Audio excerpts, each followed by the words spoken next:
Assalamualaikum warahmatullahi wabarakatuh. Kali ini saya akan menyampaikan media pembelajaran modern pada teks cerita pendek kelas 9. Ya, sebelumnya perkenalkan, nama saya Imam Maulida Daraja, NIM 180320442, Prodi Pendidikan Bahasa dan Sastra Indonesia. Langsung saja, kali ini saya akan menyampaikan apa saja yang saya sampaikan dalam video kali ini. Yang pertama yaitu saya akan menyampaikan KD, yang kedua yaitu IPK, dan yang ketiga yaitu video ulasan materi, yang keempat yaitu contoh cerpen, yang kelima yaitu struktur cerpen, yang keenam yaitu aspek kebahasaan, yang ketujuh yaitu langkah menulis cerpen, yang kedelapan yaitu kerangka cerpen, yang kesembilan yaitu latihan mandiri. KD yang saya gunakan pada media pembelajaran modern kali ini yaitu KD 4.6, yaitu mengungkapkan pengalaman dan gagasan dalam bentuk cerita pendek dengan memperhatikan struktur dan aspek kebahasaan. Nah, selanjutnya yaitu IPK atau indikator pencapaian kompetensi. Di sini IPK yang saya gunakan pada media pembelajaran kali ini ada 7. Yang pertama yaitu 4.6.1, yaitu menentukan tema sesuai dengan pengalaman pribadi. Nah, yang kedua itu 4.6.2, yaitu menentukan amanat sesuai dengan pengalaman pribadi. Yang ketiga yaitu 4.6.3, yaitu menentukan alur sesuai dengan pengalaman pribadi. Nah, yang keempat yaitu 4.6.4, yaitu menentukan tokoh dan perwatakan sesuai dengan pengalaman pribadi. Yang kelima yaitu 4.6.5, yaitu menentukan latar sesuai dengan pengalaman pribadi. Nah, yang keenam yaitu 4.6.6, yaitu menentukan unsur ekstrinsik sesuai dengan pengalaman pribadi. Nah, yang ketujuh yaitu 4.6.7, yaitu mengekspresikan gagasan dalam bentuk cerita pendek dengan memperhatikan struktur dan aspek kebahasaan. Nah, selanjutnya yaitu video ulasan materi teks cerita pendek. Apa sih teks cerita pendek itu?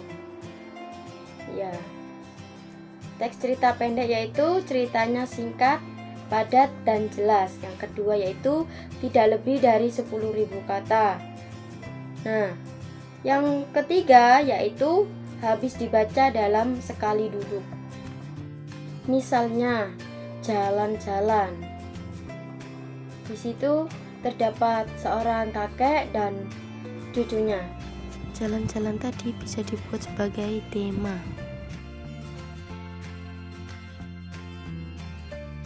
Selanjutnya yaitu unsur pembangun teks cerita pendek. Di sini yang pertama ada unsur intrinsik, yaitu unsur pembangun dari dalam teks cerita pendek. Yang pertama ada tema atau ide pikiran. Nah, yang kedua yaitu ada alur atau urutan kejadian. Di sini alur terdapat 3, yaitu alur maju, mundur, dan campuran. Nah, yang ketiga yaitu penokohan atau perwatakan. Penokohan atau perwatakan dibagi menjadi 3, yaitu protagonis, antagonis, dan tritagonis. Nah, yang keempat yaitu latar. Latar di sini terdapat 3 macam, yaitu latar waktu, tempat, dan suasana. Selanjutnya yaitu sudut pandang. Dan yang terakhir yaitu amanat. Selanjutnya yaitu unsur ekstrinsik teks cerita pendek, yaitu unsur pembangun dari luar teks cerita pendek. Di sini yang pertama yaitu latar belakang masyarakat. Nah, yang kedua yaitu biografi. Yang ketiga yaitu nilai-nilai yang terkandung di dalam cerpen. Selanjutnya yaitu struktur teks cerita pendek.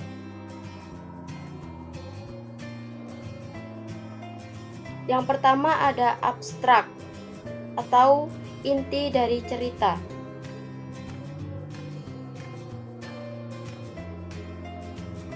Nah, yang kedua yaitu orientasi atau menjelaskan waktu, tempat, dan suasana. Nah, yang ketiga yaitu komplikasi. Biasanya menjelaskan sebab akibat peristiwa. Yang keempat yaitu evaluasi atau struktur konflik pada teks cerita pendek.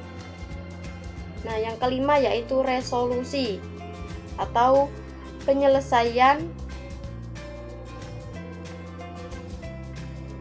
Yang keenam yaitu koda, nilai yang dapat diambil dari teks cerita pendek tersebut. Selanjutnya yaitu aspek kebahasaan teks cerita pendek. Yang pertama yaitu memuat kata sifat.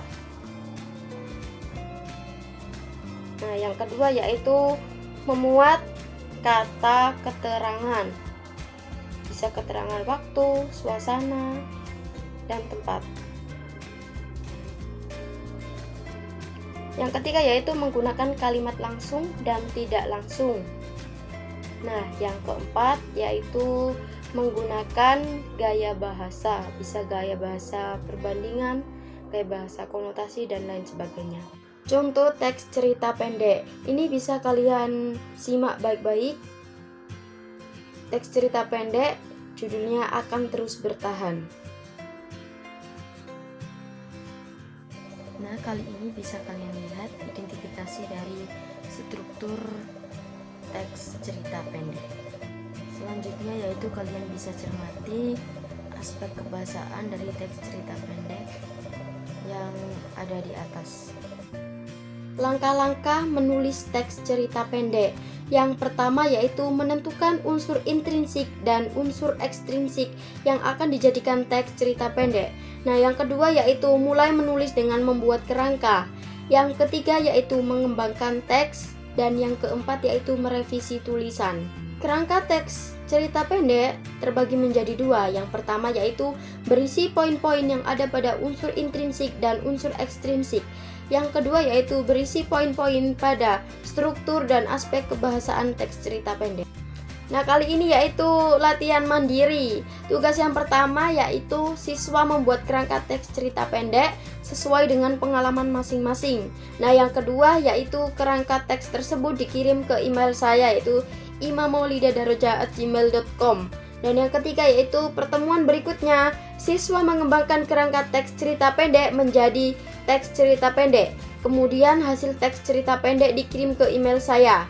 Nah, yang keempat yaitu jika ingin dapat nilai tambahan, bisa menceritakan kembali teks cerita pendek yang telah dibuat dengan di video, kemudian diupload di akun YouTube yang sudah disediakan, dan linknya bisa dikirim ke email saya bersamaan dengan pengiriman naskah teks cerita pendek. Sekian pemaparan media pembelajaran modern teks cerita pendek dari saya. Apabila ada salah kata, salah prasangka, saya mohon maaf yang sebesar-besarnya. Semoga video kali ini dapat berguna bagi kita semua. Wassalamualaikum warahmatullahi wabarakatuh.